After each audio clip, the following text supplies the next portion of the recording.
Today on the Cameron Journal podcast, I am joined by Sean Murphy. He is the author of a new collection of stories called This Kind of Man.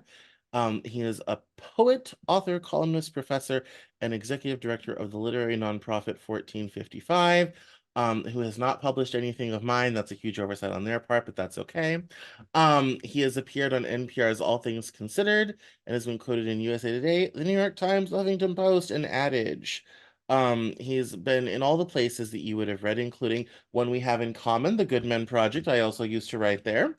Um, yeah, and he has a chapbook out, all sorts of things. So he is an amazing and prolific writer and has been around the block enough. So, welcome, Sean, to the Cameron Journal podcast. Cameron, great to be here. Thanks for having me. Well, thank you. Yes, I was realized looking through your credits that we shared the Good Men Project in common, so that's really great. Yeah, Um, I did a series for them called 12 male archetypes and went through all of those, and that series was really popular. And nice. so, yeah. Um, so why don't we start from the beginning? Why don't you tell us a little bit about your new collection and what inspired Well, you to write it? I am delighted. So, This Kind of Man just came out last week. It's a collection of short stories, and its primary purpose and its thematic through line is it's a look at the causes and effects of toxic masculinity, but particularly in the contemporary American moment. And it centers around, I think, a question that at once is discussed all the time, but has not been discussed with sufficient depth, which is why is everybody so angry? And why can nobody agree on anything? And is it possible that once we peel back some of those layers, a lot more of us would all be on the same team if we realized we're operating in a system that's been rigged and it's ensuring that those that have continue to accrue the goods and the rest of us are fighting for scraps. And as usual, we're falling prey to getting involved in culture wars, sexual identity wars, and not uniting on what is the real cause, which is we all should be afforded an opportunity to thrive and pursue the American dream. Yes, that's a lot. Where do we start? Um the I mean I've so longtime readers will know I've been bumping around the manosphere and the masculinity conversation for probably at least a decade, if not longer, at this point. Mm-hmm. I remember the first time I ever talked about manhood and masculinity was to a small group. It was a small pagan group in Denver, and I was probably 23 when I did that, and I was still very much figuring out what that meant for me at that time. Mm-hmm. Um, and so my talk was part basically, here's kind of what I've discovered on my journey so far. Um, and as someone who is bisexual and had a very traumatic coming out because I got expelled from a Christian college, and that's how the came. So I said I would didn't was not have an option to stay in the closet. I was forced out. Okay. Um, and which can still happen in our modern age. That's kind of more common of a generation before, but if you're in evangelical circles and go to the wrong place, it can be your reality in 2007 when it happened to me. Sure. um and so there's kind of been this, manhood are in crisis, and I think it's interesting how, and I'm going to get your impressions on this. I promise this is leading to a question, I swear. Take your um time. This is all good. I think we've gotten to a bit of an inflection point because it's now having really profound economic consequences. So, like, people like Scott Galloway are coming out and saying, we have a crisis among young men in this country, and nobody but nobody's doing anything about it, nor do anyone really care. The right is, they care to a point, but Yeah.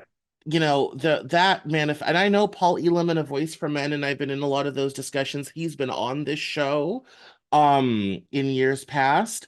And the right, it's kind of, sending, women back to the kitchen, which I don't think is the solution to the problem. Um My girlfriend shouldn't be anywhere near the kitchen, to be very honest with you. We decided very early on I should take over anything to do with cooking and crockery. And so, um, and my mother hasn't been. I don't think she knows where the kitchen is in her house. And um, so there's kind of that thing, and this kind of the right goes to the we need traditional values, so let's overturn abortion and all this type of thing. And that's very negative. Yeah. Um, and the left is just like, oh my God, we can't center men. We have to stop centering men. So in the political spectrum, there's nobody out there being like, yeah, we need to do something for young men in this country and society, even though we have a huge prime age unemployment problem. We lose points of GDP a year and wages and wealth, all this type of thing. So I guess my question for you is, how did we get into this crisis? What happened? It's a great question. I don't know if I have the answer, but I definitely have some thoughts. Well, I we're just think, here for what you think. yeah, well, I think the fundamental issue, and this is not a new phenomenon, it's coming to an inflection point. I think you put that very well, is that what we're dealing with when we talk about masculinity is a construct. There's no such thing as masculinity in any classic sense. And so what we're dealing with are received notions of masculinity, which are narratives that have been propagated through generations. And we can look back to the strong silent type from the black and white movies, mid-century, to boys will be boys from when I was a kid. Bullying happens. That's how the playground regulates itself. Boys don't cry. Showing your feelings is for sissies. None of these things are natural. Just like women, we've seen it through the media, we have profound body image issues. I mean, they're certainly on both sexes, but traditionally from Victoria's Secret and women's magazines, like there's a certain type of woman that's the ideal. And when we take a closer look at that, of course, the answer is it's all shapes and sizes, it's all types of personalities. But when we have a traditional narrative that wants to focus on this is how men should be, this is how women should be, a lot of people get left out and feel isolated. And then what my collection tries to look at imaginatively is even the people that are in these so-called favored groups, because it's a construct, they're not necessarily happy. They're not necessarily living authentic lives. So we get these people that become middle-aged, these men that have played by all the rules that they thought they had to follow and realize I don't have any intimate friendships. I've never been made to feel vulnerable. I don't know how to express my feelings. I'm alone, I'm isolated, and I don't know who to talk to. And a lot of times that ends up leading to violence, whether it's self violence or violence to others. So I think those are the manifestations of this idea that there's some essential manhood that we all need to aspire to. So when we see these idiots telling women to get back in the kitchen or become more biblical, it's funny to me that I never hear them invoking the things that the historical figure Jesus actually said, which is about caring for people, about being kind, about being generous, about wanting to lift up those that are beneath us. It's this kind of macho, ridiculous notion of both masculinity and Christianity. And as we see, that's not leading to a lot of harmony in our society. No, no, certainly not. But I think there's, on different stages of life, there's definitely different things going on. One of the first things you approach in the manosphere and the men's rights movement as such and all this type of thing. And I was on the front lines as I did my college internship on this matter, is family court divorces, child custody stuff. I Yeah. did my undergrad internship with a lawyer who handled that sort of thing and started a small foundation. And that's kind of one of the first things. So there's kind of that cadre over there. Then there's like the young men who can't get laid. There's like that, they're over Yeah. there. And then I think the middle group was someone who just described is someone who is, closer to our age, and there's maybe two splits. Either you've never had a relationship, which is becoming more common than it used to be. It's an outgrowth of group. If you fall into group one, you're very likely to be in this cadre over here. Never had a long-term relationship, or, and this is a big one, the I got maybe married young, post-divorce, don't know what to do with myself now crowd. Right. And there can be, and sometimes it's, as the one article, he would always put his glass by the side of the sink and not in the sink or in the dishwasher, and the wife finally had it and left. You have a range from that to, yeah, she was a serial cheater and I walked, and every Mhm. patina in between. Yeah. Um, and I think in those three groups, there's a lot of different things and issues to address. But I think the difficult thing is all of those issues are nuanced and complicated. I don't think anyone really wants to address the underlying causes of that. Yeah. Um, and I think there's a lot of aspects of modernity that have made some of those issues more so than not. Mm. I think we're still adjusting to a society with no fault divorce, where divorce is now the taboo it once did. Mm. Um, and I think we struggle I think we struggle to have a structure for life after a big relationship ends. And it seems Mhm. just kind of like an open abyss sort of thing. We don't have a word for it. Um, we don't have the right language to describe it, and there's not a lot of great examples, of what that means. And I think there are examples of it for women in media, in movies and television. There are very few for men, which I think Mhm. is very interesting. Yeah. And I think a lot of these problems have been amplified, especially for Group A, online dating. So I think there's some I think part of the problem is we have very modern new problems we don't have cultural narratives for. Mhm. Um, and I think that's a big problem. What do you think about that? Yeah, I agree. I think the modernity thing is one of the things that I've studied with curiosity. Is we there's so many paradoxes to everything online. Where when I was younger, I spent many years as a technology analyst, and we were very bullish on social media and Twitter as democratizing content and the opportunity for people from very diverse backgrounds, very diverse economic, socioeconomic, to connect and share. And we were very naive about how that could happen. And so I've been very perplexed at this paradox of there's never been more opportunities to freely engage with communities around the world. But when we talk to these people or hear these stories, people have never felt so alone. People have never felt so isolated. So it's very interesting and perverse that anyone can join communities and talk and have their voice heard and put their voice out there, but they're behind a screen and they're perhaps in their room. They're not interacting. They haven't learned or been taught how to build intimate relationships, whether it's with men or women, interpersonal relationships. So being behind our devices has led to a lot of isolation. It makes sense when you unpack it that way, but it's sad to me that what started out as an opportunity, whether it was email or online chat, to not be alone, people feel more alone. And then you touched on something else that I think we'd be remiss to not note, which is as a male American watching this with sadness, if I saw genuine attempts from some of these media figures to work toward harmony and uniting people with positive dialogue, what we see with some of these alpha male, posers is they're thriving on the dissension. They're loving the fact that men feel alienated and they're monetizing their messaging. They want the men to be afraid, alone, and scared, armed, ready to rise up against the government, and they're laughing all the way to the bank. So these voices out there that allegedly speak for men are very anti-men, and they don't care at all about the root cause. In fact, they're throwing gasoline on the fire. So I think we've got a lot of online negativity that is really hurting the situation.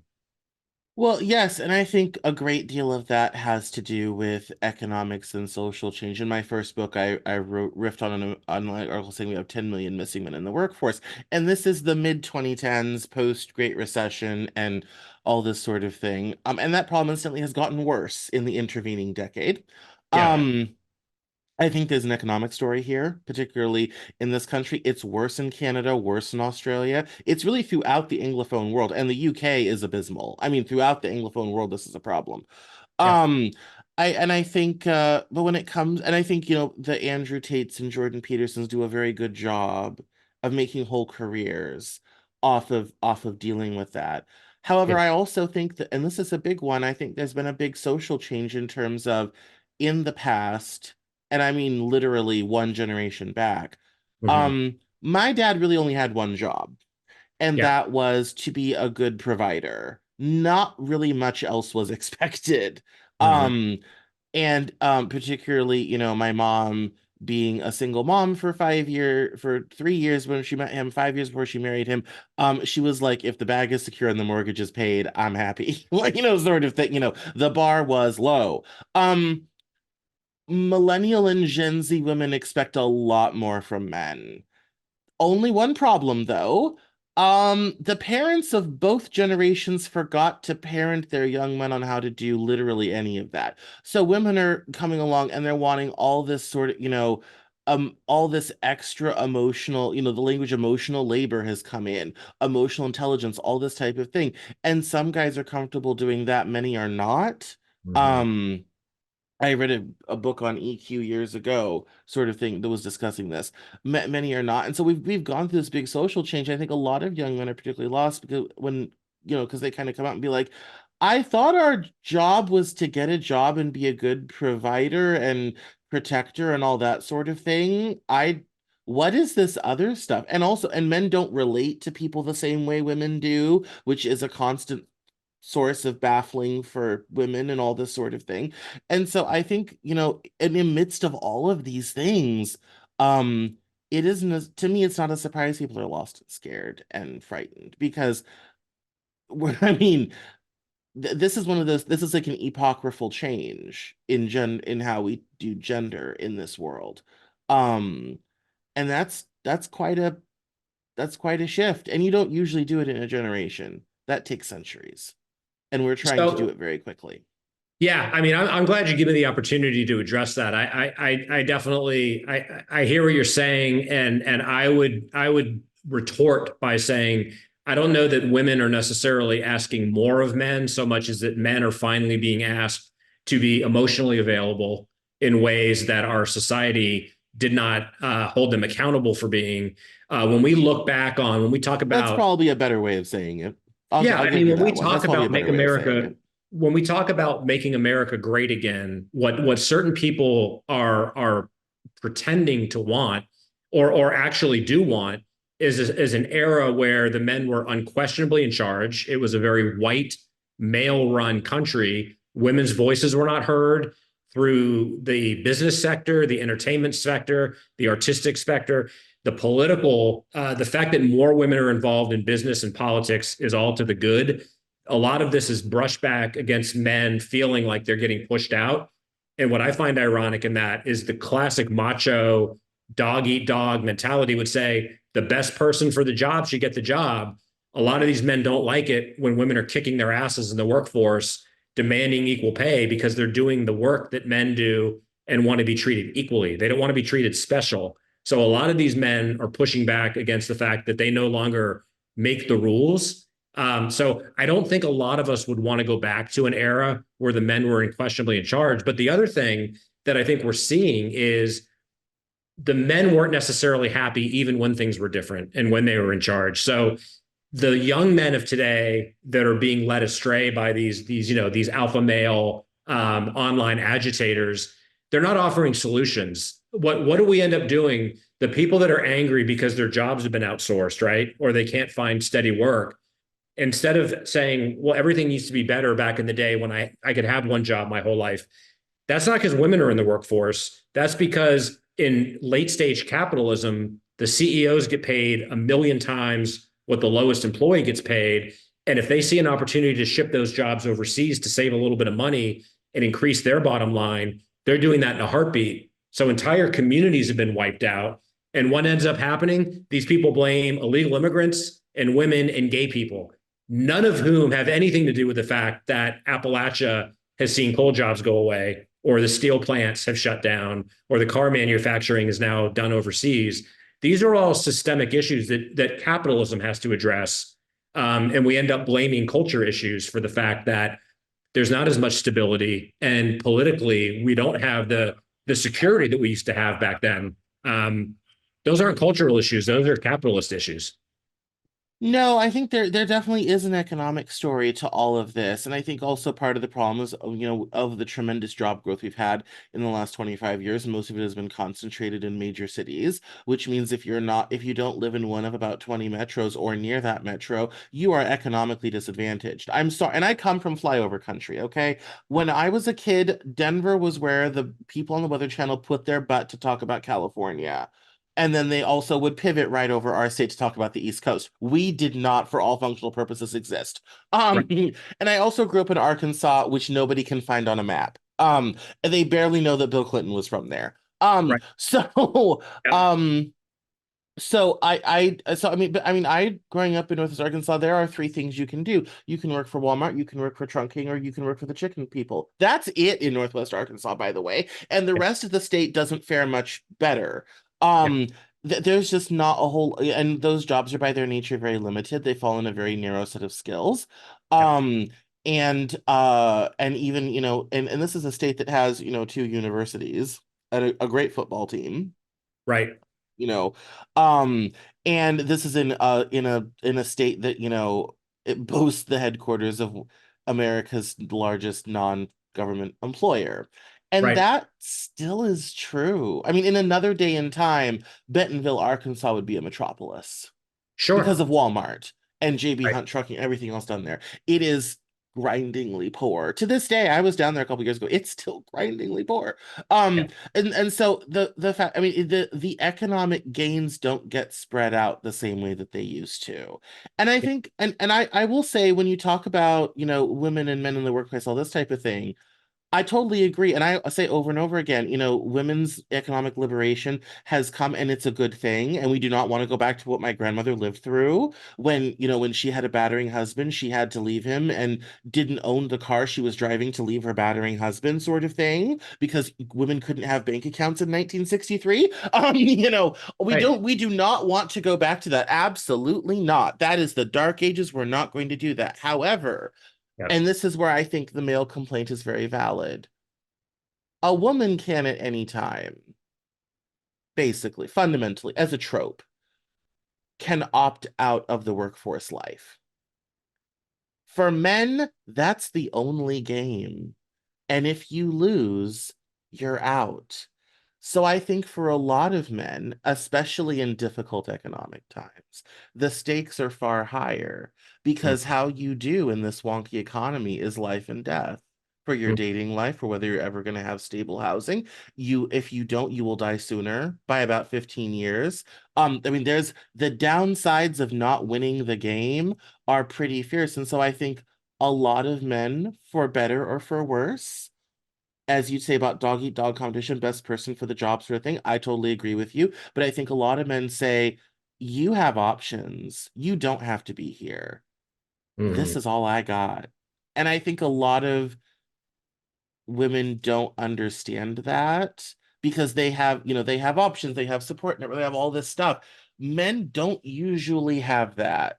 Though if you want to destroy a man's life, take away his ability to make a living. That destroys marriages, that destroys families, and suicide rate. And every uptick on unemployment kills about 500 people, usually men. mhm, And so I think that end of things, I think that change, to your bringing back to your point about late stage capitalism, I mhm, think that really makes masculinity and gender relations and all the socio-cultural stuff really matter for mhm, about 49% of the population in a way it doesn't for the other 51. mhm, um because it is kind of, for men, it's the only thing you've got. And I think the perception socially is that women are taking away the only thing that men really have. And so then the question for men is, well, now what do I do, sort of thing. um I don't Yeah. know. I mean, I mean, how does that strike you? I think it's specious. I think anytime any man blames any woman for any problem they're having, they're not looking in the mirror. The jobs, are out there to be taken. I what I find fascinating is that in many of the flyover states, We have people that vote one party over Yes. generations, and these are the same states that rely the most on government services. And you see people holding up signs saying, "Keep the government out of my Medicaid." And if it wasn't for the government, these people would be even less well off. What I find very No, I frustrating. always enjoy Republicans who are agitating for Social Security and Medicare. I'm kind of like, that makes you people the biggest welfare queens in this country. Those are the two biggest expenditures after defense. That's 48% of the federal budget. Like, come on. Well, and but I'm glad you brought up Social Security because that's a misnomer. Social Security is paid out based on what you've paid into the system. So that's not welfare. Anyone that's getting Social Security benefits has had those benefits taxed out of their paychecks. I've been working since I was 14 years old, and I have earned every penny that I'm one day hopefully going to get out of that. What we have are politicians in office saying, we need to give tax breaks to the wealthy. And to pay for that, we need to raid the Social Security stores so that poor people don't have that security when they get older. That's nonsense. And what frustrates me as an American is in these flyover states and even on the coasts, we have people that vote one party. Yeah. Hint, it's not Democrat. And if it wasn't for the Democratic Party, we wouldn't have unions. We wouldn't have minimum wage. We wouldn't have a 40-hour work week. So these people are voting for the party that wants to continue to gut universities so that universities cost more and more and become completely out of reach for most of members of our society that vote for corporations to not pay taxes. So Walmart in Arkansas, how does it not drive people insane to think this organization takes so much labor from us, fights to give us health insurance benefits, fights to give us minimum wage, and then fights to not be taxed so that their taxes can go fund Social Security. But we've got people because of these culture wars and because they're one issue voter, whether it's Second Amendment or abortion, saying, I'm voting Republican down the line. This trend of unions dying, the workers being shut out, jobs being sent overseas, that's not the Democrats doing that. So until we get better educated citizens and we have better stories and better narratives that people can understand, we're going to continue to blame women, going to continue to blame illegal immigrants, who, by the way, in my experience, are the only people working 80 hours a week. I don't see any illegal immigrants I've ever worked with or seen that are sitting back and living off the government. Doesn't happen. So there's a lot of false narratives out there, and I think Oh, absolutely. the men are Yes. genuine. The men are angry for a reason, and that's this book talks about that anger. But I think they're angry and blaming the wrong people. No, and I think, I mean, there's a great line in the film The Big Short at the very end when Steve Carell says, I'm afraid that out of this, all that we're going to do is blame immigrants and poor people. And he, I mean, the book was absolutely correct. The movie was absolutely correct. And that's exactly what happened. Yeah, Um, and we have a terrible Faustian bargain with immigration in this country. That's one of the few topics I'm very conservative on. Um, and I think we are, I think very much, not doing great things to the country. I also, complain that things economically would be very different if we didn't have corporate capture of our entire political system. The right. first essay in my book, a new edition coming out this fall, talks about that. And especially when, and I tell people, I said this is a bipartisan issue. I said two of the biggest trade deals that ever came to this economy that moved a lot of jobs were signed by Democrats. And and then that was followed up by big juicy tax cuts from the Republicans to Right. incentivize corporations to keep doing it. And so what you've ended up with is you've ended up with unseemly, ungodly, obscene amounts of money concentrated on a group of people you could almost fit in a large hotel, Yeah. to the detriment of literally every other human being within our borders. Right. Let's all think about that for a second, and does this make any sense moving forward? And I think at some point, returning to men, I think this is starting to hit an inflection point, Hmm. because I think a lot of men in this country have about had it with how things are going. Now, here's where you and I will agree again. I unfortunately think that's probably going to manifest itself not as a class issue Mm. against the wealthy. where it should be, Right. but against everyone else at the bottom. And I think we're starting to see the early shades of that. And that's quite concerning. Yeah, and my so I think you just put that very well, and I don't disagree. And I think if I, having lived on this planet and been politically, engaged, thought there's nothing we could do about it, or our leaders are doing their best to inform us, our media is doing its best to inform us and unite us, I'd say, wow, we've got a real problem. I don't know how we get out of this. But when I see both politicians and the media actively misinforming and exploiting these divisions and saying, yeah, of course it's because you're not valued as a man. That's why, you didn't go to college. That's why you can't find a date. They want that division to continue because it's easy and it's easy to perpetuate. Nobody that's making the big bucks wants the spotlight turned on them. None of these, wealthy people that you talk about want any accountability for what they're doing. And it's easy for them to spin the narrative. And I think Americans have bought into this myth that if you're rich, if you're Elon Musk or Donald Trump, you had to have gotten there for a reason. Never mind the fact that most of these rich people inherited their wealth and then became more wealthy.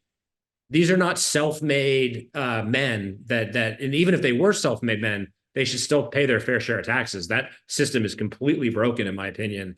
But we tend to Yes. lionize these titans and say these are the gods amongst us, instead of saying they should be doing more to pay their fair share so we could lift more people up. That's the essence of a democracy. And I think we've lost sight of that. And again, it's easier to punch down and blame people that have nothing to do with any of these systemic issues. So Yeah. until we make some strides there, I think we are going to have politicians of either party that are appealing to the lowest common denominator, throwing red meat at their base, getting people riled up, and we're going to see things like gun violence and physical violence, and a lot of angry men that feel unheard, unwanted. I think it's a real tragedy. No, no, I quite agree, and I think I mean, the the system that caused the great prosperity, I think people forget, was highly regulated. It included price controls on everything from taxi fares to trucking rates to airline tickets. Um, it included high rates of unionization, and it included top-end tax rates at 95%.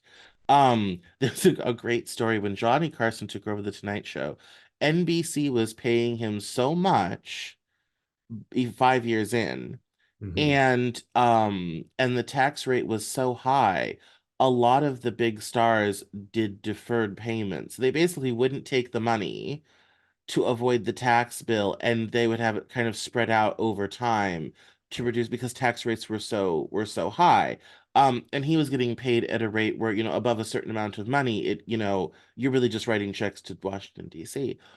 Right. And I think a lot of people came along and, in the late 70s and 80s and were kind of like, okay, well, if we, let a few people get rich first, which is a translation of a Chinese policy of a similar nature, um, that, things will be better for us down below. And 45 years on, we have proven time and again it doesn't work. Um, and that's where and I guess maybe that's partly why I do this and have these conversations to let people know yes, we have problems, but you're not looking at the right people. I mean, Yeah. I think it is rather unfair we live in a society where families cannot survive on one income. That's not great, you Yeah. know. And but we're gonna complain about birth rates, Elon. Okay. Um, Right. if you want people to have children, pay some taxes, sir. If we have, all, and so we're not, but we've gotten to this place now where it seems like, as you said, if we're making that type of money that somehow, you're a good person, you're morally upright, even though almost none of them are, all this type of thing, and you somehow deserve it. And people, I think, erroneously think that if we don't allow that type of obscene wealth creation, that Joe Schmo down the block's not going to be able to keep his landscaping business going. And I'm kind of like, I don't know. People still need their lawns cut, though. I have a sneaky suspicion we could charge Elon more, and Jose down the block is still going to mow lawns. I think we can do both as a society. I have a sneaky suspicion we could figure out some way to make that happen. Um, especially my parents don't like doing yard work, and my mother would be very sad if the landscaper went. So they're going to be invested in keeping him in business. Right? So I think we can do those things. But why don't you tell us about some of the stories in the collection? We haven't talked about fiction at all. So why don't you tell me about some of the stories in the collection? I'd be happy to. So, needless to say, if we're talking about masculinity and different generational, we've got issues with fathers and sons, fathers that don't understand their sons, sons that were not able to connect with their fathers because of these kind of emotional voids and this generation gap of emotional availability. Obviously, that affects wives and women. So some of the stories focus on these relationship issues, but I actually also try to get inside. I don't even want to say flyover because it happens everywhere, but stories that I think are undertold in the media. So, for instance, even something where there's ostensibly no bad guys, looking at athletics, where in any community, young boys that thrive in a sport like football, we're beginning to see issues like CTE coming up.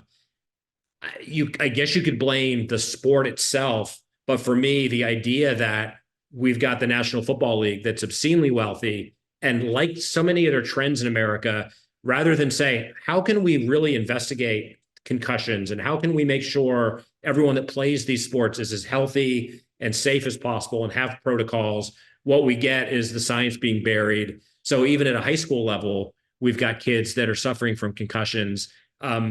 What happens to a young stud athlete that can't play the sport anymore because they're having concussions, and suddenly their whole life is used up and spit out before they're even college age? One of the stories takes a look at that. And of course, I think inevitably we look at some addiction issues, the opioid crisis, alcohol being a interwoven part in our society. A lot of these stories are locating themselves with people who are hurt and alone or afraid for a variety of reasons. A lot of what we've talked about, job stability, relationship stability, their own personal sense of self, and are turning to things like opioids or alcohol or violence or guns to make themselves feel like they connect. And of course, that can often be a dead end. So it deals with some dark, heavy issues, but it's exploring them, I hope, with a lot of empathy and trying to give some of the people that I usually align with politically, who I fault for not listening enough and saying, who are these people that I don't understand? And why don't I understand why someone could vote that way or why they feel that way? The first step is to try to open a dialogue and understand where they live and how they live and try to find some similarities. So rather than wallow in the misery of some of these lives that are explored, there's at least an attempt to humanize some of these problems and give a voice to people that might not have an opportunity to speak for themselves. So I'd like to think that there's hope in this book, although it looks at some pretty dark things. No, no, I also wanted to write about the opioid crisis, and in my short story collection that came out on the day lockdown started in 2020. Great Hmm. timing. Um, the I wanted to write about the opioid crisis, and so I did a story where a young man has died of an opioid overdose, and his father finds his dealer who's running a dry cleaning laundry shop as a front for the drug money sort of thing, and dealing from the counter, which I long story, I knew a place that did that. That's where I got the idea. Wow. Um, and he basically goes there one night and kills him and then burns the whole place down. And my poor Nana, that one very very much frightened her because it was so poignant with the images and all this type of thing. And he Yeah. forces him to call his mother and tell her he's a drug dealer and all this type of thing. And it's just, trauma upon trauma upon trauma. Um, in only a way who anyone who's read my work knows I know how to do. Um, and I want to try about that because I think people really underestimate the effects of that, across all ages. We talk about, deaths of despair, or my other favorite one, shit life disease. Um, Which, no, the medical profession has a term for people that the only cure for them is for their lives to dramatically improve. And because it has so many deleterious health effects. And so they call it shit life disease sort of thing. Um, Yeah.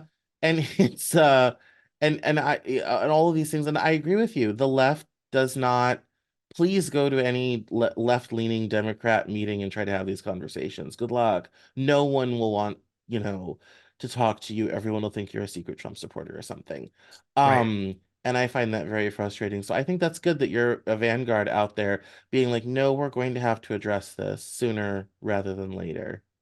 Yeah, I mean, I think just like I have already, I think articulated, I think it's not only wrong, but it's unhelpful for, anyone to blame women or immigrants for some of the issues in our society. Similarly, I think it's absolutely lazy and completely useless for people that lean very left to say, you're obviously racist because you feel this way, or you're obviously a religious nut because you feel this way. There's a lot more commonality and a lot of this feeling of lack of stability, lack of security. That should be something that we can unite around because, as we've, I think, adequately addressed, it's not even really to blame all the rich people, but a lot of these systemic issues are in place for a reason, and they're perpetuated because there's a lot of money in politics, as you pointed out correctly, Too and much. that's for a reason. It's to keep things the way they are and not to improve things. So I think there's room for a much more positive dialogue. One of the reasons I'm a big fan of story, I don't just write stories. I run a nonprofit that celebrates storytelling. I direct the Story Center at Shenandoah University, and this comes out of a deep belief that telling stories, reading stories, hearing stories, especially from people whose lives we wouldn't otherwise understand, whether it's fiction or nonfiction or both. That's an opportunity to engage with communities that are often overlooked. When we talk about flyover, that's also just a metaphor, flyover human beings. You don't make a certain amount of money, you don't fit a certain demographic in terms of how you look and dress, what zip code you live in. You don't even exist in so much of American society. And that's a problem. I think the better America used to be more representative, used to have less sectionality. People didn't curate the content that they received so that they felt more alike with their own groups. There was this sense of united we stand, divided we fall. I think stories can help us get back some measure of that empathy and curiosity. No, no, that is quite true. I think, the end of the age of mass affluence, had an adverse effect on the things that we have in common, the things that hold us together over the things that divide us. And I think what's sad is I feel like it's looked on now sort of as an anomaly that will never come back. And now we have all these conversations about, in-group preferences and tribalness. And everyone just seems to be in the mood to close in, hunker down, all this stuff. Which I mean, and I think the nature of the times we live in causes that natural human reaction. It's hard to be open and accepting and all this type of thing when the world seems oh so chaotic. Um, and Yeah. and so and I think that's, I mean, unfortunately, you don't get one without the other. Um, in Yeah. order to stop the one, you have to fix the other, but in order to fix the one, you have to stop the other. And so it's a bit of a catch, a 22. And I think there's going to be tension and pull there, um, which is very good. Why don't we talk about writing process a little bit? How Sure. do you get into it? Well, so I've been doing it for a long time, and I'll just say up front, I always am in awe and envious of the writers that have a specific routine that's like a workout. Like they do it, they don't deviate from it. They do the same thing every day. They produce the results. I've always had a bunch of jobs. I've always hustled as an artist. So I've cultivated a life where whenever there's time or if I can create time to get words on a page, I seize that opportunity. So usually what that means is giving up things that I'd rather be doing or that would be easier to do, like watching TV or reading a book or hanging out with friends. So for me, the craft of writing has boiled down to You have ideas, you wait for inspiration to strike, and those things are helpful, but you have to prioritize the writing as being more important than the other things you want to do. And when you have that attitude, you can carve out time. I definitely wouldn't be able to write the poems I've written if I wasn't able somehow in the middle of a day to stop what I'm doing with 15 tabs or 50 tabs open and write a line down or write a title or a thought and make that part of my daily life, because I suffer from, the same things we're talking about. I have the device, I'm connected to this device. Information is coming in all the time, through email and texts and everything. But for us to create, we have to enforce some white space so that we can try to be productive. Long-winded way. I want to answer your question directly. I don't necessarily have a specific process, but I prioritize the writing as being more important than other hobbies. Therefore, if it's a priority, I usually can get the work done. No, I'm always impressed by people who can write down things in the middle of chaos. I'm not that way at all. I'm one of those, I have to have big blocks of empty time to write, which unfortunately are very hard to find, getting harder Sure. to find. Yep. Um, which unfortunately for me, it means it just happens less. Because it's like I'm not Yep. one of those that can take 2 hours and get something done.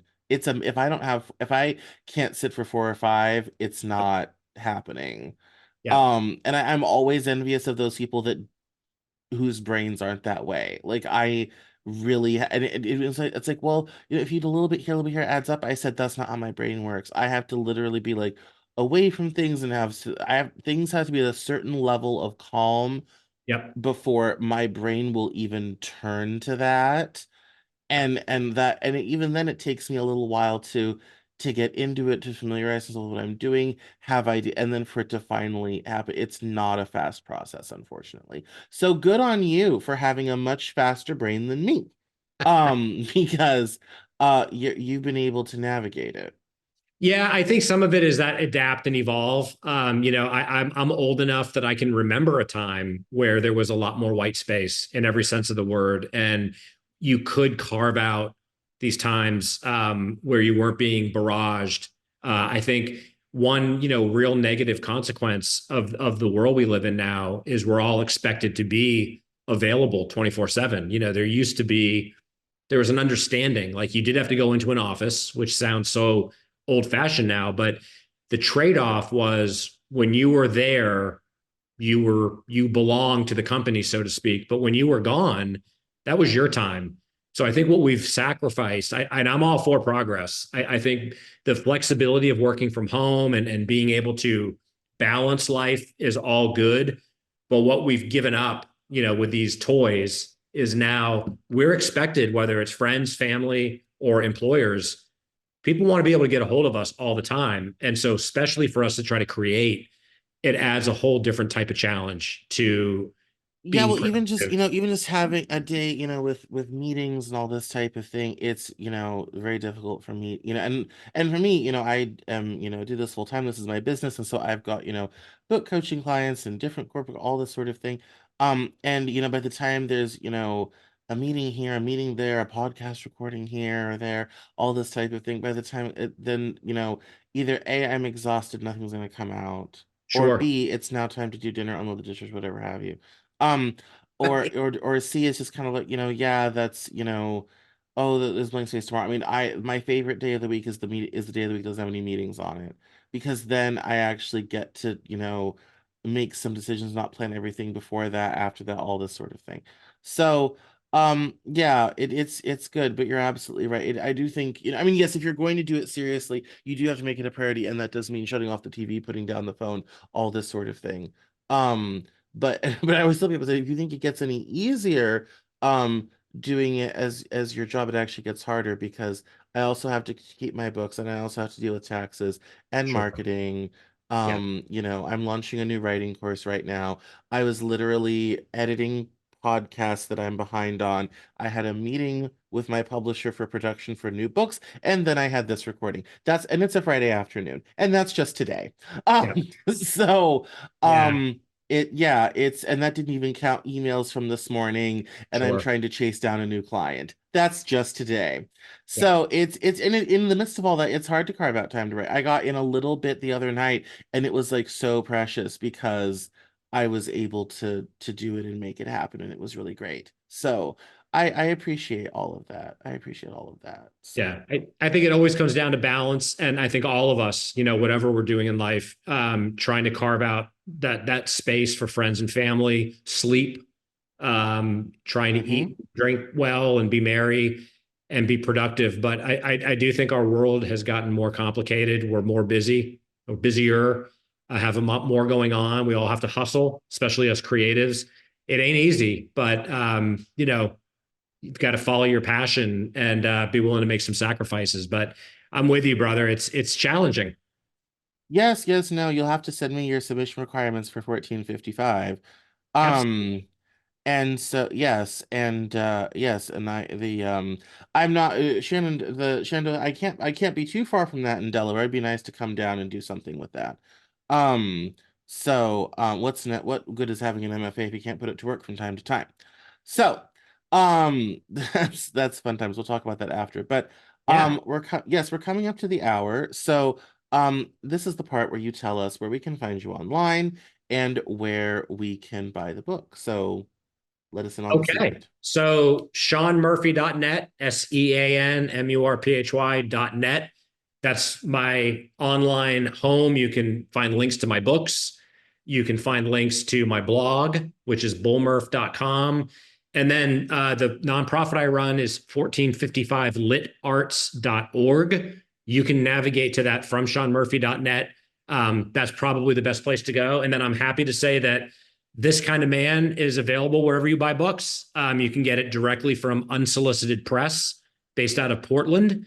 It's definitely available on Amazon. It's available on bookshop.org, et cetera, et cetera. So put in This Kind of Man into your favorite search engine, and you should be able to find it.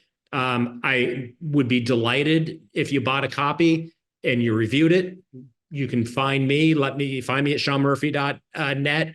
Let me know what you think of it. Be happy to talk, answer questions, speak to your book group. But yeah, check it out and spread the word. And Cameron, I want to say, amazing having an opportunity to chat with you. And I want to thank you because what you're doing, in addition to following your own passion and putting your beautiful stuff out into the world, which needs it, you're also providing a forum for people like me, our co-creatives and thinkers, to come on and talk and discuss. That's what this is all about. So good on you for providing this forum and helping promote it. I'll be happy to do the same for you. But great work, and really great way to spend an hour chatting with you. I look forward to doing more in the future. Thank you very much.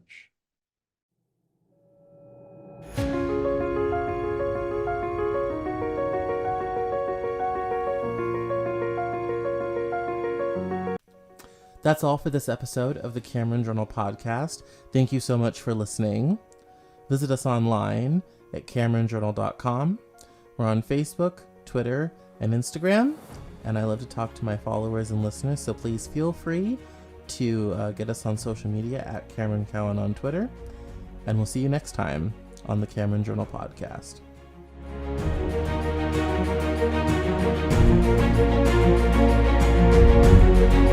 Thank you.